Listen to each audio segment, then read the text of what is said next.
El siguiente segmento tiene contenido o opinión.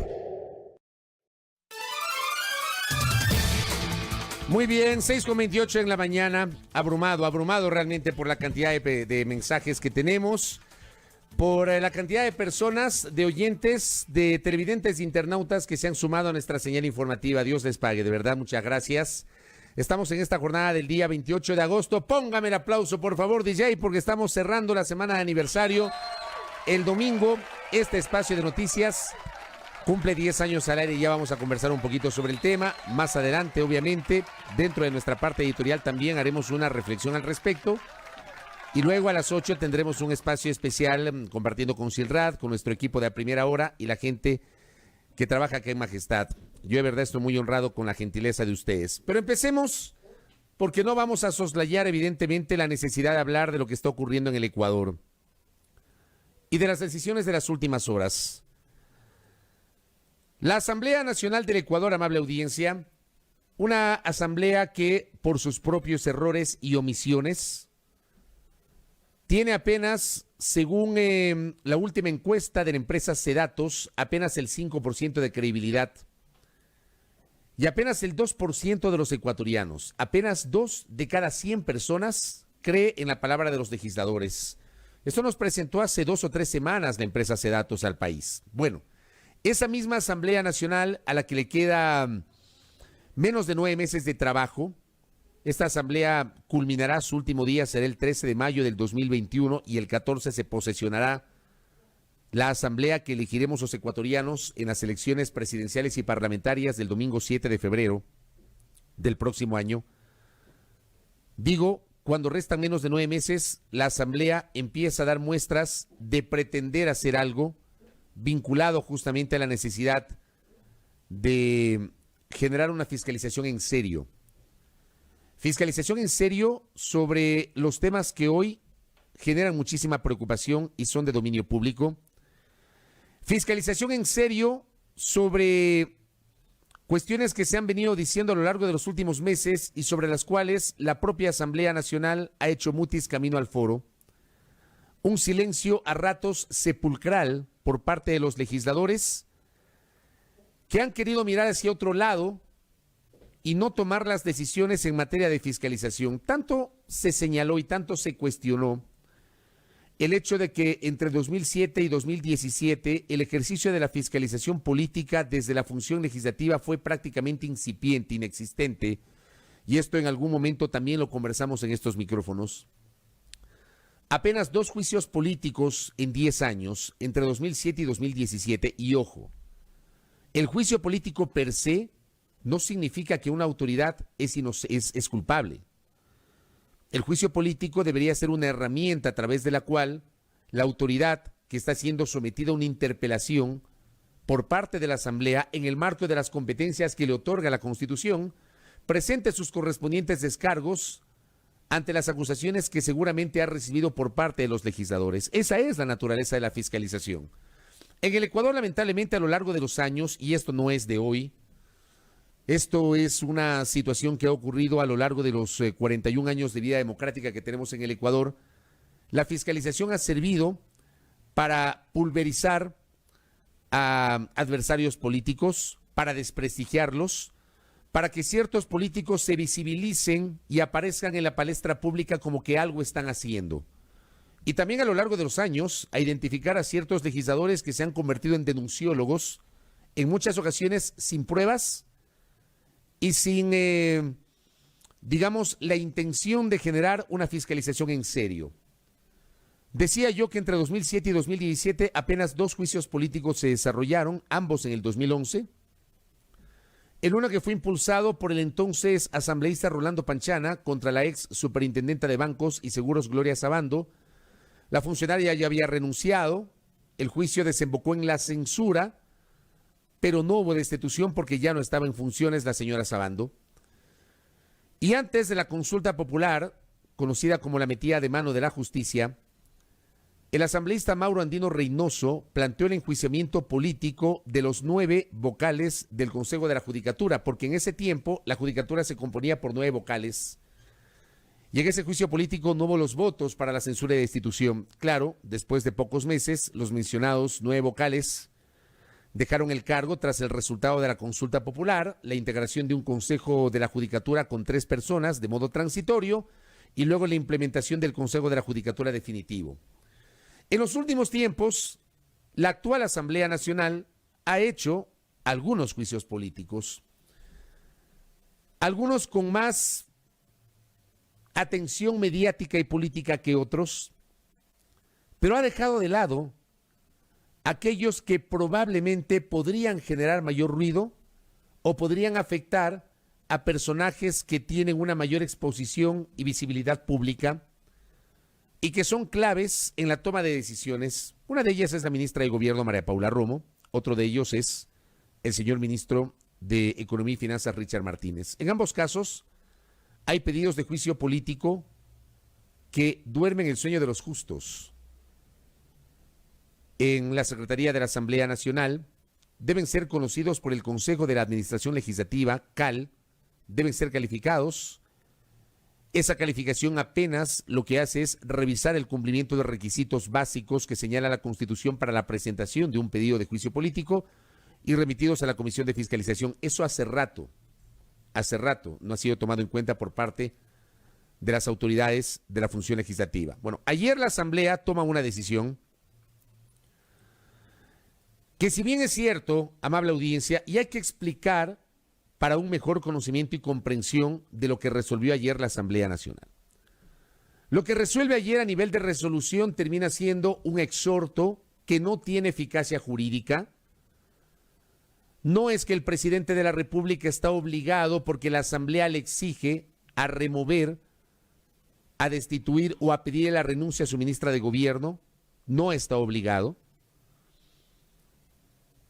El presidente de la Asamblea Nacional tampoco está obligado a poner en el plazo de 48 horas en la agenda de una sesión del CAL los pedidos de juicio político contra los ministros de Gobierno y de Economía y Finanzas.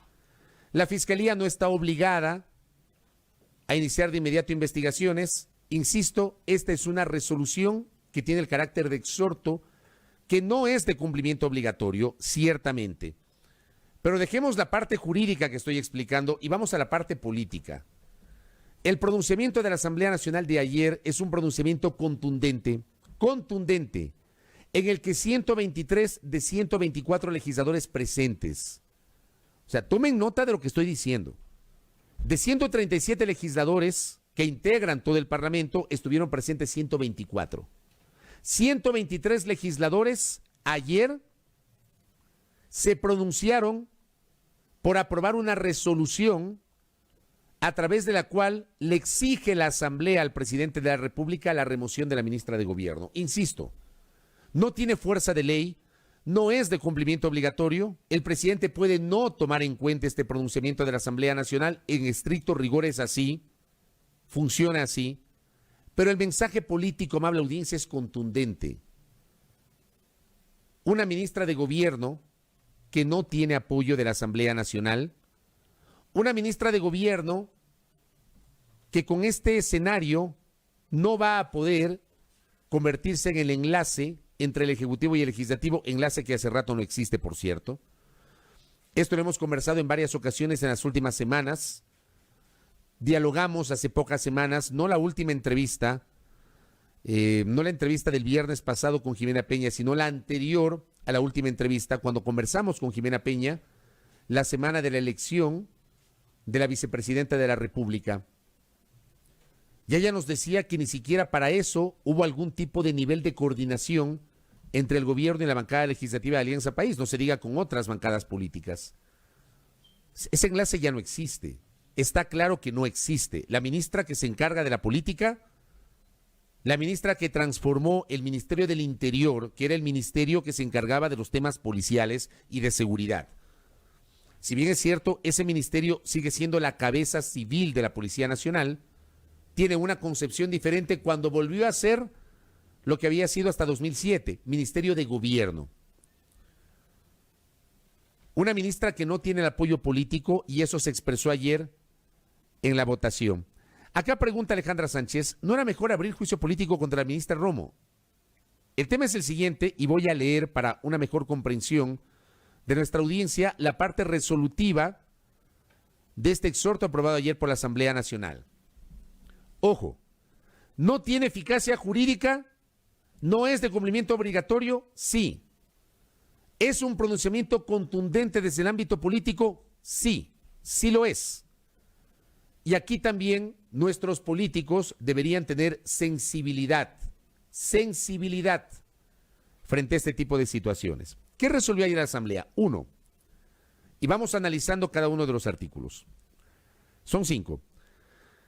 Aprobar el informe de la comisión se refiere a la comisión multipartidista que se integró para investigar las denuncias presentadas por las asambleístas Tangi Vera del movimiento Creo por la provincia de Manabí y Verónica Guevara de la Revolución Ciudadana por la provincia del Guayas en contra del legislador Daniel Mendoza Arévalo, luego de que se conoció la apertura de una investigación en su contra por su supuesta vinculación a las irregularidades atribuidas a la fallida construcción del Hospital Básico de Pedernales. Mendoza, el 2 de julio, miren ustedes cuánto tiempo ha pasado, estamos 28 de agosto, pero el 2 de julio, parece que fue el 1 o el 2 de julio, Daniel Mendoza, cuando comparece ante la comisión, públicamente dice, bueno, renuncio. Y ustedes recordarán que también lo comentamos, ¿no? Renuncia con un discurso de victimización, hablando de los jóvenes, que no sé qué. El hombre renunció y obviamente el informe de la comisión ya no podía recomendar la destitución del legislador porque ya no cabía, ya no era tal. Mendoza ya no era legislador, no correspondía a la destitución. Lo que se aprobó ayer en ese artículo 1 es censurar al exasambleísta Daniel Mendoza Arévalo al estar incurso en las prohibiciones establecidas en los numerales 2, 3 y 4 del artículo 163 de la Ley Orgánica de la Función Legislativa durante el ejercicio de su cargo. Censurar. Termina siendo una condena institucional que tampoco tiene efecto de ley, termina careciendo de eficacia jurídica. De hecho, revisando la Constitución y la Ley Orgánica de la Función Legislativa, no existe la censura contra un legislador. Existe la censura contra un ministro de Estado o una autoridad susceptible de control político por parte de la Asamblea. No recuerdo yo, créanme, no recuerdo, puedo estar equivocado, pero en mi experiencia como reportero y como periodista legislativo, yo no recuerdo un caso similar en donde se censure a un legislador. Me parece que es la primera vez. No quiero caer en algún tipo de equivocación sobre esto, pero me parece que es la primera vez. Yo no recuerdo que antes se haya censurado. ¿Que no tiene eficacia jurídica? Sí. ¿Que termina siendo un pronunciamiento político? Sí, también. Se lo censuró a Mendoza, que no es más legislador. El artículo 2, que viene a ser el 2 y el 3 vienen a ser los más polémicos. Exigir al presidente de la República, Lenín Moreno, la remoción de la ministra de Gobierno, María Paula Romo, por haber ella reconocido durante su comparecencia en la comisión multipartidista haber recibido sugerencias de nombres por parte del ex asambleísta investigado que luego fueron designados para ejercer cargos públicos. El presidente de la República no está obligado a remover a la ministra de Gobierno, pero este pronunciamiento tiene la contundencia de haber sido avalado por 123 de 124 legisladores que votaron por esta resolución.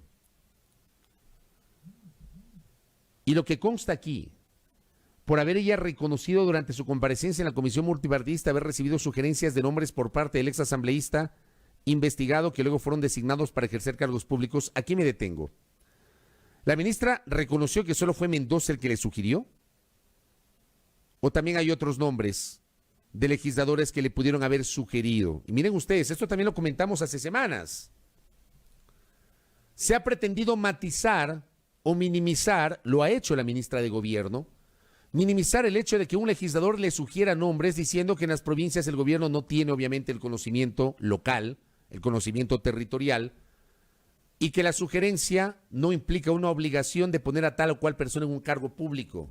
Yo les recuerdo, como lo hemos venido haciendo en las últimas semanas a mis amables oyentes, televidentes, internautas, que la Constitución establece que los legisladores pueden recomendar cargos públicos. La Constitución prohíbe el gestionar cargos públicos.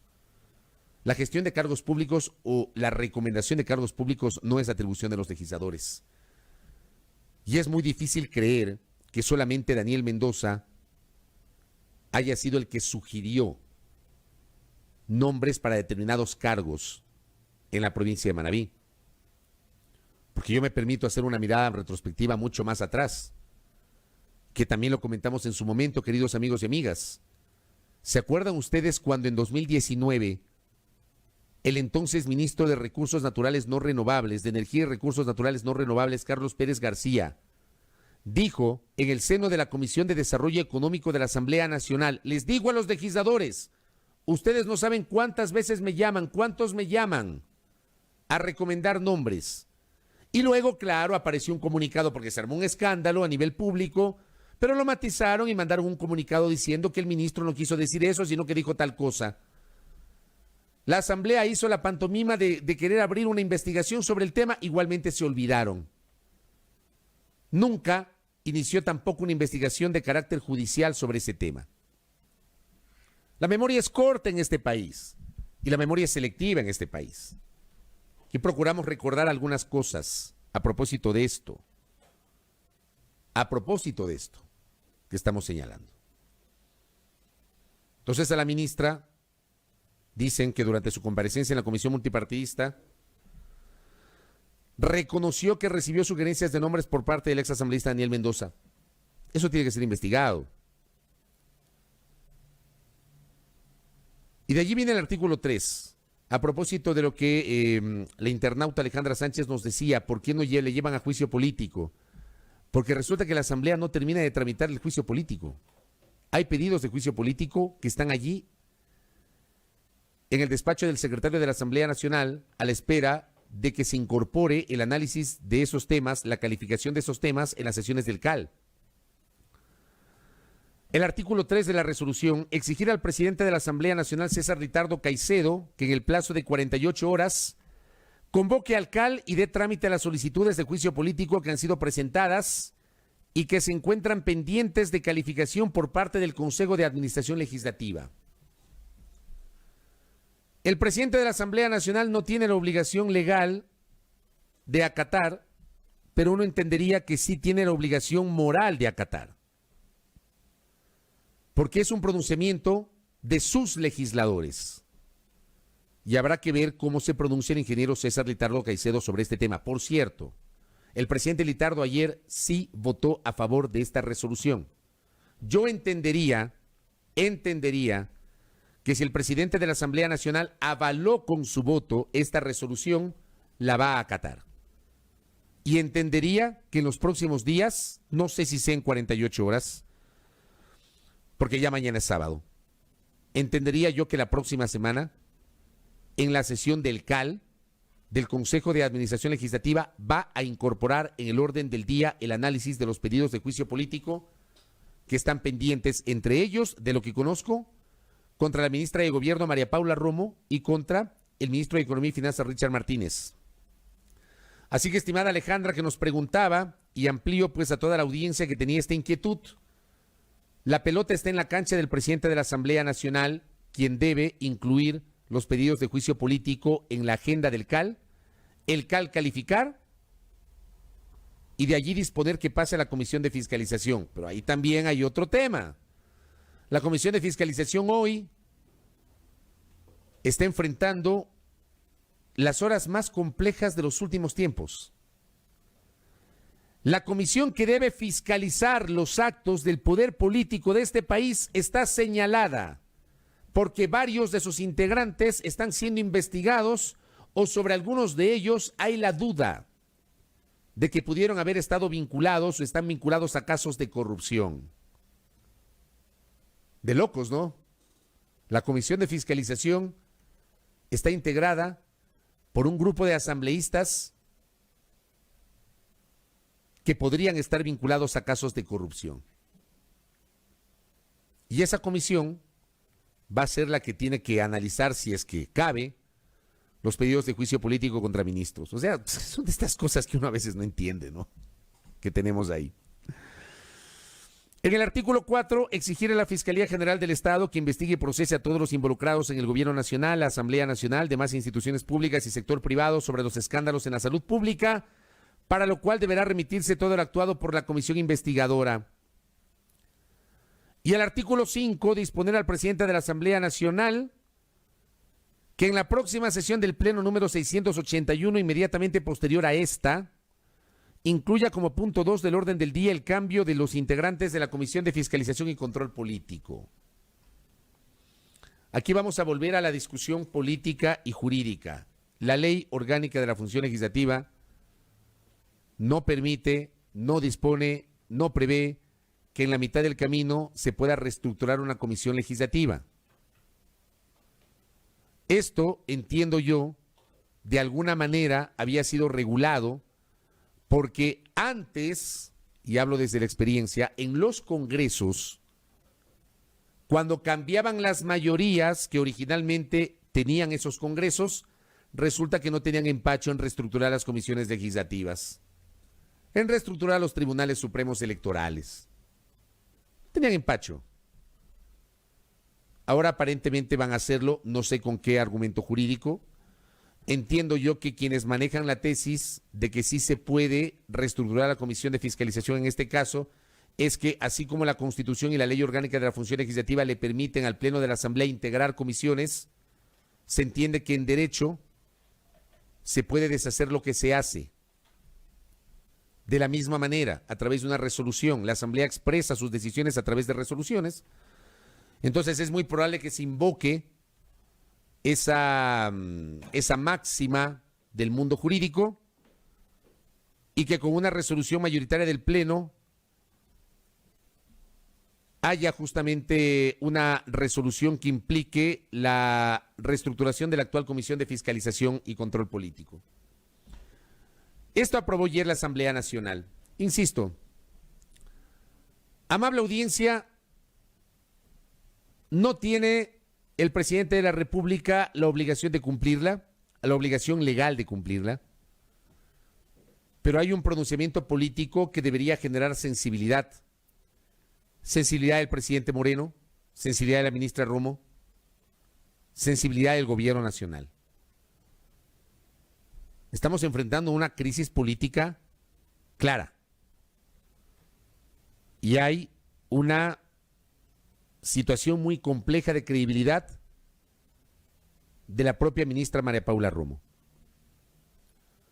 Habrá que ver cómo reacciona el presidente Moreno, que además no ha hecho ningún tipo de declaración política hace rato. Ayer con gran pompa se entregaron dos casas.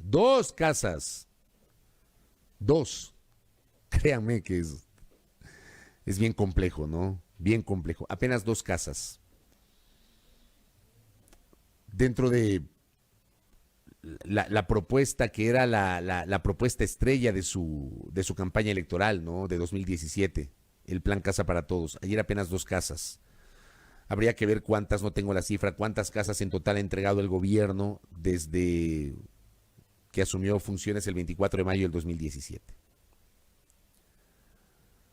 Lo otro es que si la ministra Romo no renuncia, o si el presidente de la República no la cesa, no la remueve, no la destituye, si ella sigue en el cargo, lo otro es que la Asamblea finalmente lleve adelante un enjuiciamiento político que podría desembocar en su censura y destitución. Pero va a depender, insisto, de la decisión del presidente de la Asamblea de incorporar estos temas en la agenda del Consejo de Administración Legislativa CAL. Complejo, ¿no?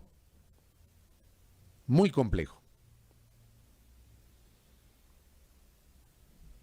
Veamos qué pasa. Esto, evidentemente, la próxima semana podría tener novedades. Quiero chequear si la ministra Romo ha hecho algún pronunciamiento en su cuenta Twitter en las últimas horas. Sobre el tema, no lo ha hecho. La ministra Romo no se ha referido a este tema. Seguramente el día de hoy tendrá algún tipo de reacción sobre esta decisión que ha sido aprobada por el Pleno de la Asamblea Nacional y que, amable audiencia, en condiciones normales debería provocar justamente una reacción en el Ejecutivo si en verdad hay un mínimo de sensibilidad y una intención de trabajar en armonía en el último tramo que le queda a la Asamblea y que le queda al Ejecutivo. El Ejecutivo no tiene músculo político en este momento. El Ejecutivo ya no tiene bancada. La bancada de Alianza País no es la bancada del gobierno y eso nos lo han dicho sus integrantes, que es un error seguir llamando bancada de gobierno a la bancada de Alianza País. Este es tal vez el tema político del momento, el tema político más sensible. Ayer también la Asamblea Nacional, insisto, ayer la Asamblea que ha tenido grandes dificultades en los últimos tiempos, justamente por sus errores o omisiones, ayer se mandó otra que creo que también es positiva. Hay que destacar lo positivo, ¿no? Ayer la Asamblea aprobó una decisión que implica el exigir a la Corporación Financiera Nacional la desclasificación de la información relacionada con el proceso de evaluación, valoración, desinversión y venta o monetización, porque así le llaman pomposamente monetización, del Banco del Pacífico declarada como reservada por el directorio de la CFN mediante resolución tal del 8 de julio del 2019. Miren ustedes, 13 meses después los ecuatorianos nos enteramos que la venta del Banco del Pacífico ha sido reservada. Ni cuando tomaron la decisión tuvieron la cortesía de anunciarle al país. Y nos enteramos porque el integrante del Consejo de Participación Ciudadana y Control Social, Juan Javier Dávalos, y entiendo que también el consejero, David Rosero, presentaron pedidos de información a la CFN y la CFN les contestó que la venta era reservada. Si no, no nos hubiésemos enterado de que la CFN había resuelto hace 13 meses declarar reservada la venta del Banco del Pacífico. Entonces la Asamblea dispone la desclasificación de la información. Dispone también a la Comisión de Régimen Económico dar seguimiento al proceso de valoración, desinversión y eventual venta del Banco del Pacífico e informar al Pleno de la Asamblea Nacional de modo periódico. Esos son los dos temas centrales de esta resolución. Me permito recordarles, entiendo que el día martes va a tener la gentileza de acompañarnos el presidente del directorio de la Corporación Financiera Nacional. Bueno, me dicen que ya canceló. Lo teníamos en agenda la próxima semana. Ya canceló. Lo habíamos invitado, lo teníamos en agenda la próxima semana para conversar sobre estos temas. Qué pena que haya cancelado y me imagino que tiene que ver con esto. La CFN ofreció hace pocos días, creo que fue la semana pasada, luego de que se hizo viral todos los cuestionamientos sobre la reserva de la venta del Banco del Pacífico, anunció que en los próximos días el directorio de la CFN se iba a reunir para derogar esa resolución, modificarla e informar públicamente cómo avanza la venta del Banco del Pacífico. Yo lanzo la pregunta pública. Ya sabemos, ya hay la resolución de la CFN, ya se reunieron, ya revisaron, ya levantaron la reserva. ¿Qué están esperando? Porque de esto no se ha informado al país. La venta de un bien público. La venta de un bien público. Máxime cuando se trata de uno de los bancos más grandes de la República. Banco que está en manos del Estado, pero que funciona como banco privado. Es uno de los bancos más grandes, más solventes, que no tiene problemas de liquidez ni de patrimonio. La venta de ese bien público no puede ser reservada. Como decía yo hace pocos días, habrá detalles que por su propia naturaleza, por un tema de seguridad, incluso jurídica, seguramente tendrán que ser reservados. Pero el proceso no puede ser reservado. El país tiene derecho a saber cuánto cuesta el banco, cuál es la valoración del banco, en cuánto lo van a vender, cómo va a pagar el comprador y quién es el comprador. El país tiene derecho a saberlo. Tiene derecho a saberlo. Sobre esto no se dice nada. Nada. Así que sería interesante saber si la CFN ya levantó la reserva sobre la venta del Banco del Pacífico. Bueno, estas dos decisiones ayer aprobadas por la Asamblea Nacional, al final terminan siendo pronunciamientos contundentes ciertamente de la función legislativa. Permítame tomarme 5 minutitos más en el último tramo de nuestra opinión antes de la pausa. A las 8 de la mañana nos relajaremos un poquito porque estamos de aniversario en este espacio. Quiero aprovechar estos minutos en esta parte para agradecer profundamente, primero a nuestra audiencia, a ustedes, oyentes, televidentes, internautas. Gracias a ustedes, a su apoyo, a quienes nos escuchan desde hace 10 años, a quienes nos han venido escuchando conforme el paso del tiempo, a quienes nos escuchan actualmente que se han sumado. Son nuevos oyentes, son nuevos internautas, nuevos televidentes, porque este es un programa multimedios. Salimos por señal de radio, por televisión para Santo Domingo y nuestra transmisión de Facebook Live que nos ha permitido justamente potenciar nuestro mensaje periodístico y comunicacional y llegar a todo el mundo. A los queridos compatriotas que residen en el exterior, que saben lo que pasa en el Ecuador, escuchando nuestro espacio de noticias, que nos honran con su gentil sintonía, con sus mensajes, con sus críticas, que son muy valiosas. Gracias, porque gracias a ustedes completamos 10 años al aire.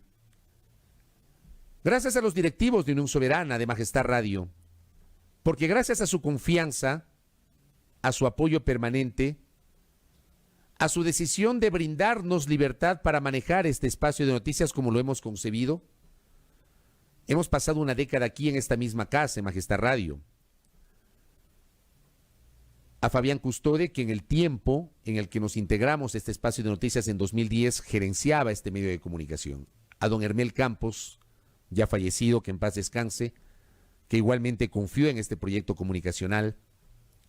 A doña Lucy Tobar, la cabeza de la familia, cuya confianza nos honra, al igual que de sus hijos, de Andrés, de Diego, de Santiago, que en paz descanse, igualmente, y de Freddy Fabián.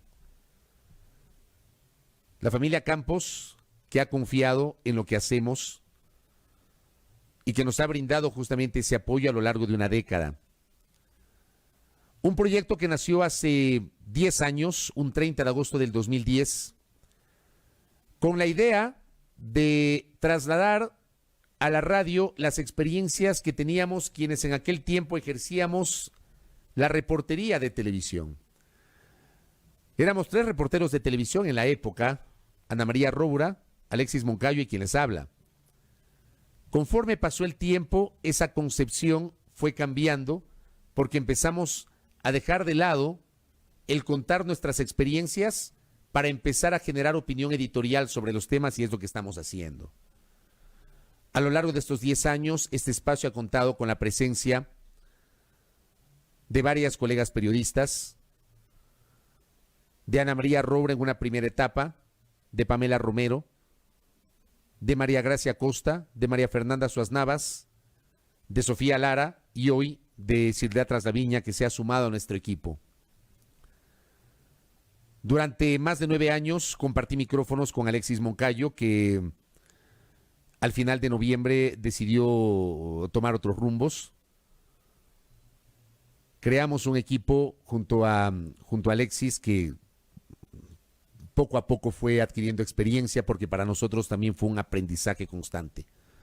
Procuramos amalgamarnos, evolucionar, adquirir experiencia. Dejamos el periodismo netamente informativo y comenzamos a hacer periodismo de opinión, y lo hicimos en este espacio, en estos micrófonos.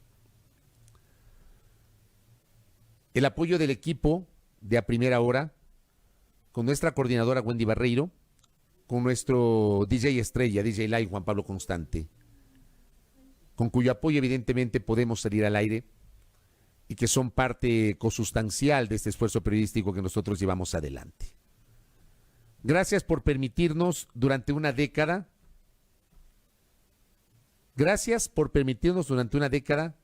estar junto a ustedes, acompañarnos, compartir con nosotros, discrepar con nosotros, porque la crítica es sana. Yo valoro las críticas constructivas porque nos permiten crecer y nos permiten ser mejores.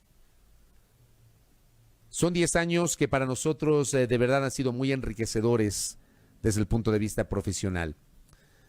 Y con el apoyo de los directivos de este medio de comunicación, del cual estamos completamente apoderados, somos parte de esta casa.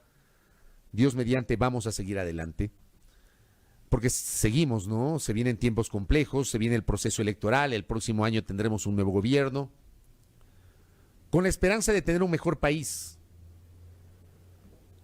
con la esperanza de que las decisiones de las autoridades apunten a satisfacer las necesidades de los más vulnerables, con la esperanza de que los políticos dejen el doble discurso, el doble estándar, la doble moral, con la esperanza de que dejemos la justicia selectiva y tengamos una verdadera administración de justicia, con la esperanza de mejores días para nuestro país.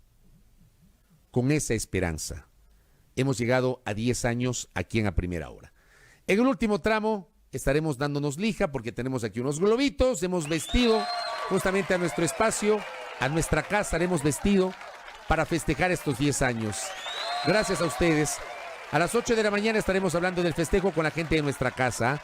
7:13 en la mañana. Vamos de inmediato a una pausa y al volver iniciaremos con la ronda de entrevistas correspondiente a la jornada del día de hoy aquí en A Primera Hora.